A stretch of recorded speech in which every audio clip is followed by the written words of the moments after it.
Las acciones de Ecopetrol están pasando un mal momento por la parte política, por el nuevo presidente que es Ricardo Roa, muy pero muy allegado al presidente Gustavo Petro, que pues por eso fue elegido, ¿no? Entonces, ¿qué pasa?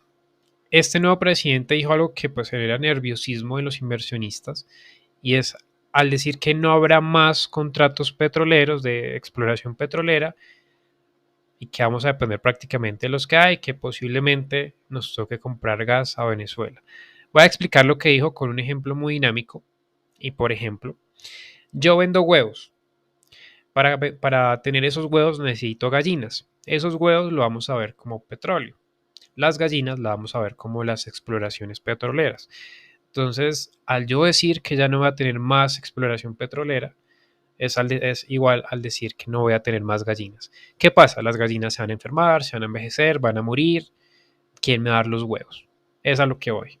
Entonces, la seguridad energética de Colombia con Gustavo Petro creo que sí está un poco inestable porque podríamos depender desde Venezuela y ellos mismos lo han dicho, ¿no? Posiblemente compremos gas de Venezuela también porque también la idea es no buscar más gas. Yo creo que es algo que es muy ecologista, muy bonito, pero lo primero yo creo que es la seguridad energética, pero bueno, cada quien tendrá un pensamiento muy diferente. Va a explicar lo que está pasando con la acción de Ecopetrol, porque la acción de Ecopetrol debería estar cotizando arriba, porque el petróleo ha subido, se ha recuperado, debería estar en zonas de $16 si lo comparamos con Petrobras. Y yo quiero que vean esa correlación en las gráficas y vamos a ver también el dólar frente al peso colombiano. Que en el dólar frente al peso colombiano, pues lo que pasó esta semana es negativo, ¿no? O sea, son variables muy negativas, que el ministro de Hacienda se va porque necesitar clases en Colombia, obviamente lo que veían los inversionistas así bien en el gabinete de Gustavo Petro era este economista que era como la cuerda, ¿no? Era como lo más cuerdo del gabinete.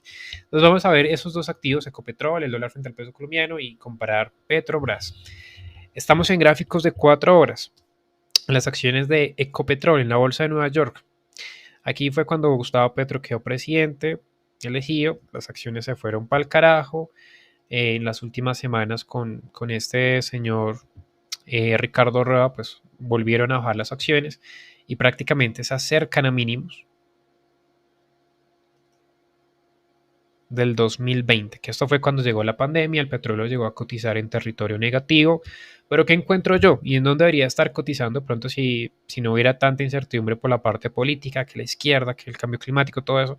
El petróleo debería estar cotizando por acá, al cierre de este gap. Voy a justificarlo y espero que entiendan esta parte con esto, con una correlación con una petrolera muy parecida que ha tenido comportamiento muy similar en periodos pasados y es Petrobras. Entonces lo que voy a hacer acá es agregar este activo a un nuevo panel y lo que quiero que vean es esa correlación que hay. Comportamiento muy parecido. Entonces, Ecopetrol sube, Petrobras sube. Ecopetrol baja, Petrobras baja, que aquí fue por la pandemia, ¿no? Aquí fue por la pandemia, después tuvieron un comportamiento muy similar de recuperación, que si vemos acá, Petrobras recuperó gran terreno y Ecopetrol también. Entonces, ya después, ¿qué pasó? Petrobras se quedó en la zona del cierre del gap, en esa zona, pero la acción de Ecopetrol está es más cerca desde de los mínimos del COVID, ¿no?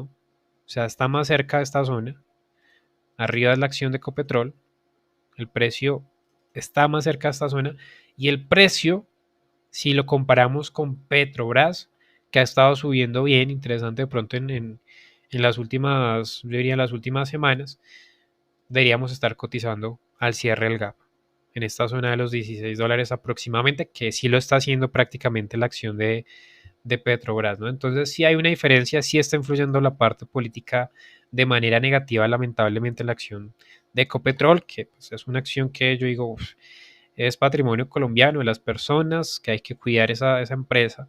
Es que el país debería, el problema es el Estado, ¿no? Yo creo que el gran problema siempre va a ser el Estado, entre más Estado, más corrupción. Y el dólar frente al peso colombiano, que lo habíamos mirado con Medellín, yo creo que en un video anterior, que podría llegar a los 3.500. Pero ahí dijimos que con el petróleo y eso también podría ser una de las variables. Que en el corto plazo no. Vemos todavía un dólar fuerte, quizás. Vamos a eliminar esto, vamos a quitar Petrobras. Veamos un canal bajista. decíamos que posiblemente nos vayamos a esta zona de los 4.800, 4.750. A mí lo que me preocuparía estructuralmente, yo veo muy factible que volvamos a llegar a esta zona, es que rompa esta zona estructural. Para mí esto sería muy interesante para que cogiera un impulso y siguiéramos una fase alcista y para marcar quizás nuevos máximos históricos o nos vayamos a los máximos históricos. Entonces hay que estar muy pendientes en esta zona a ver cómo reacciona el precio de los 4.800, 4.790 y pues bueno, vemos escenarios muy lamentables todavía con lo que está pasando con lo de Petro, ¿no? Que los ministros se van, bueno, eso genera inestabilidad, ¿no? Y sí hace falta una estabilidad política para los inversionistas, porque si no, pues no hay atractivo tampoco, ¿no? Como que si no hay si hay estabilidad, se genera cierto atractivo, porque el inversionista puede ver un comportamiento interesante, pero si no, no va a ser para nada interesante. Un abrazo, éxitos y muchas bendiciones.